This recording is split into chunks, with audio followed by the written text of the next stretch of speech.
Hello, good day guys. Shoutout sa inyong lahat. Shoutout sa mga followers ko dyan.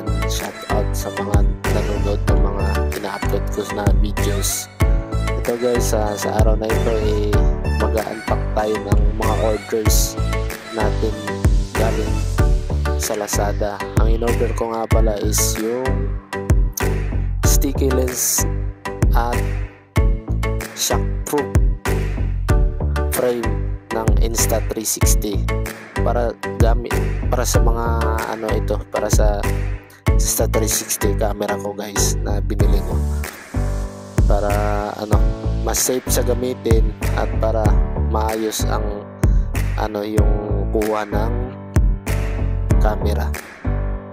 So ito, tinitingnan ko kung tama ba talaga ang mga nakalagay dito sa details na as per sa in-order ko.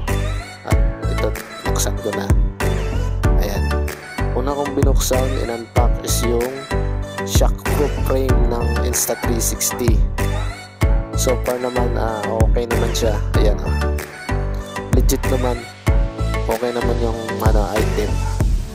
Maganda rin siya, matte siya, parang rubberized siya na frame. Ayan na. Okay naman siya guys, legit naman siya ang na-order ko. Ang price nito ay nasa mga 300 ata. Ang ingay naman ng aso na ito. Sumabay pa sa recording. So balik tayo guys.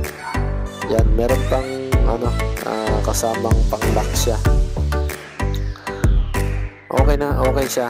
So far okay naman ang rating ko sa kanya. Binidyo ko pala ito guys para safe tayo, para if ever na mali ang item or fake yung order, may babalik natin, may proof tayo. So, pangalawa ang order ko na i-unpack natin, i-unbox yung sticky lens ng Insta360 camera natin. Ayan, yun. So far naman din ayos. Galing pa itong China guys, itong mga na-order natin. At saka kompleto lahat.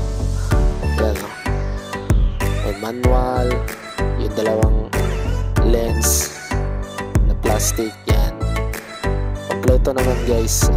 Ikakabit na lang natin para mapalitan na yung lens ng Insta360 natin. Nagasgas na kasi, kaya magbili na tayo. So yan guys, antayin na lang natin na ma-install ko.